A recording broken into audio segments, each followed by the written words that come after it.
안녕하세요. 정치를 쉽게 풉니다. 정치 쉽단? 오늘 MBC 단독 보도로 인해서 임성근 사단장의 직접 지시로 최수근 상병이 사망했다는 의혹의 인과관계가 완성됐습니다. MBC는 그 핵심적인 대목을 헤드라인으로 뽑지 않아서 그냥 지나칠 수도 있었는데 분명 이 보도에는 이런 대목이 있었습니다. 지난해 8월 국방부 조사본부가 작성한 재검토 결과 보고서에는 임성근 사단장이 바둑판식 4인 1조로 찔러가며 수색하라는 구체적인 방법을 지시했다고 적어놨습니다. 그러니까 최초 임성근 사단장을 처벌해야 한다는 박정훈 대령의 수사 결과 보고서를 경찰로부터 회수하고 국방부에서 재검토하면서 끝내 임성근 사단장을 빼줬는데 그 국방부 결과 보고서에는 최상병을 사망케 한 그 지시, 바둑판 수색 지시를 임성근이 직접 했다고 적어 놨다는 겁니다. 다시 말해 임성근을 처벌해야 한다고 하는 것은 박정훈 대령만이 아니라 윤석열의 국방부도 그렇게 판단했었다는 겁니다. 지들도 그렇게 판단했으면서 생사람을 잡고 있네. 지들도 임성근 처벌해야 한다고 했으면서 임성근을 빼준 거네가 되는 겁니다. 이 대목을 달리 보면 이종섭 당시 국방부 장관이 자신을 위한 안전장치를 만들어 놓은 겁니다. 결과적으로는 누군가의 뜻대로 임성근은 빠졌지만 난 임성근을 처벌할 필요가 있다고 윤에게 보고했어. 이것을 문서로 남겼다. 이것은 최근 박 대령의 수사자료 회수는 내 지시가 아니었다고 말해서 내 윗선의 지시였다고 간접적으로 말했던 이종섭과 연결되어 보입니다. 배신이죠. 하지만 이해가 되는 배신이다. 이로써 윤석열은 왜 임성근을 빼주려고 했을까? 이 질문 외에 나머지의 의혹들은 모두 풀린 겁니다. 일단 좋아요 부탁드리고 유익하셨다면 구독까지 눌러주세요. 그러면 지금부터는 임성근의 바둑판 수색 지시가 최상병의 직접 사인이 되었다는 것의 인과관계를 되짚어 보겠습니다. 최근 MBC PD수첩은 고 최수근 상병이 급류에 휩쓸렸을 당시 바로 옆에 있었던 해병대원의 인터뷰를 방송했습니다. A씨는 당시 중대 단체 대화방에 내려온 지시를 보여줬습니다. 사단장의 지시사항 중에 바둑판식으로 무릎 아래까지 들어가서 찔러보면서 정성껏 탐색할 것이라는 내용이 담겨 있습니다. 지시사항에서 바둑판식 배열로 좀 떨어져서 하라고 지시를 받았어. 여기에서 너무 몰려있으면은 계속 뭐라고 하니까 수근이가 원래는 좀 얕은 수심에 있다가 좀 깊은 쪽으로. 지시를 따르느라 당시 최상병은 하천 안쪽 수심이 깊은 곳으로 가게 됐다고 합니다. 제 동기가 갑자기 야 여기 좀 깊은데 하다가 갑자기 확 빠져버려가지고 갈고리 쪽을 제가 걸고 있고 앞쪽으로 이렇게 해서 줬습니다. 이렇게 잡으려고 하는데 수근이가 빠지고 그다음에 제가 빠지고 그 뒤에 있던 인원들도 거의 다 빠졌습니다.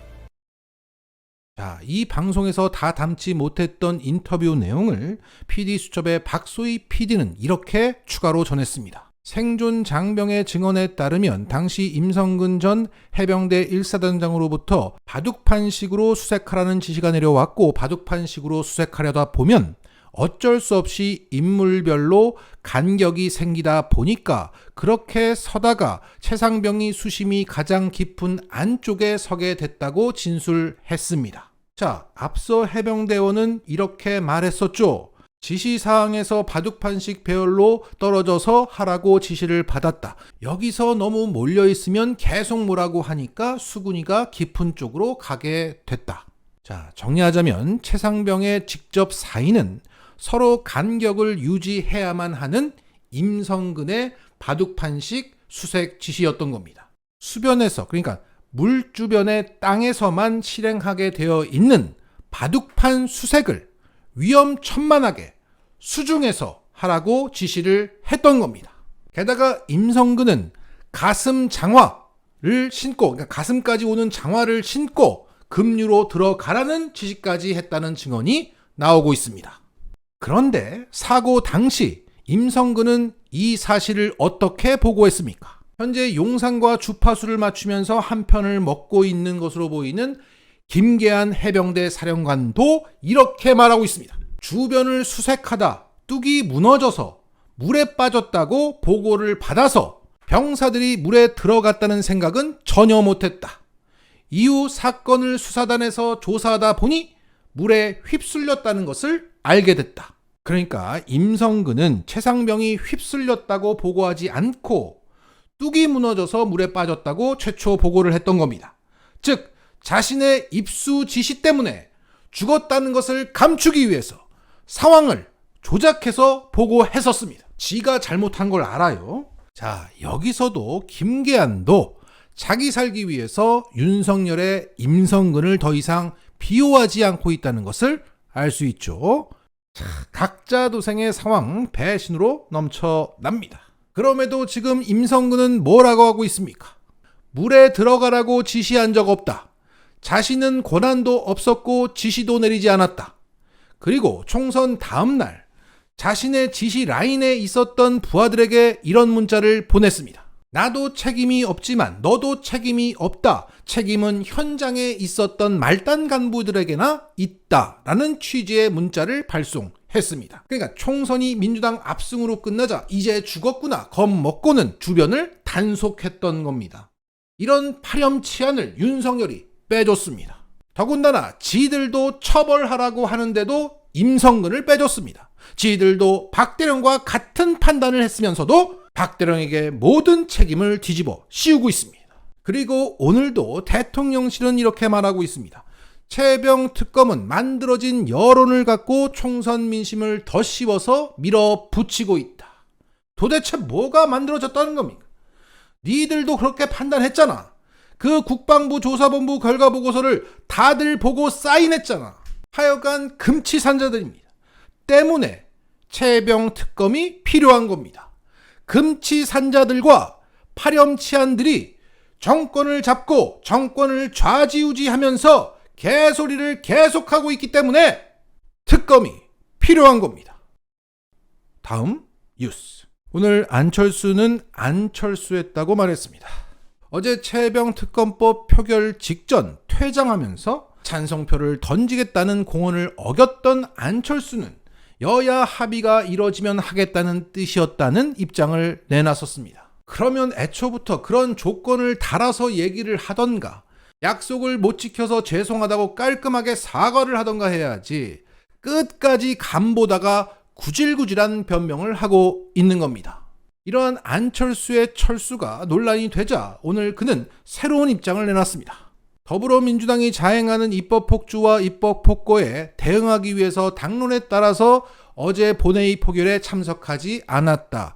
최상병 특검법에 찬성하는 의견은 처음과 변함이 없다. 대통령이 거부권을 행사한 뒤에 재표결을 하게 될 경우 헌법기관으로서 찬성할 생각이다.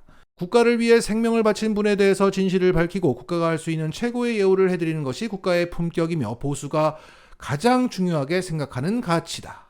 자, 극중주의는 어디 가고 이제 보수 가치를 운운하네요. 그리고 찬성한다는 내 마음에는 변함이 없는데 상황이 자꾸 바뀐다는 거예요.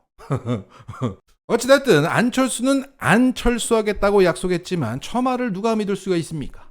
상황 변화에 따라서 간 보다가 또 숨겨놓은 조건을 꺼내 들면서 언제든지 변할 수 있습니다. 왜? 상황은 자꾸 변하니까 손가락은 멀쩡할 수가 있는 거예요. 자, 이런 가운데 민주당에서도 간 보는 정치인이 하나 있습니다. 오늘 박영선 전 문재인 정부 중기부 장관은 자신이 차기 국무총리로 거론되는 것에 대해서 이렇게 말했습니다.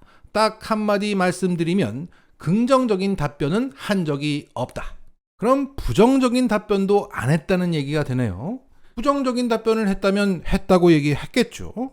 자, 용산에서도 간을 보니까 나도 간 봤다. 이 정도의 얘기 아닙니까?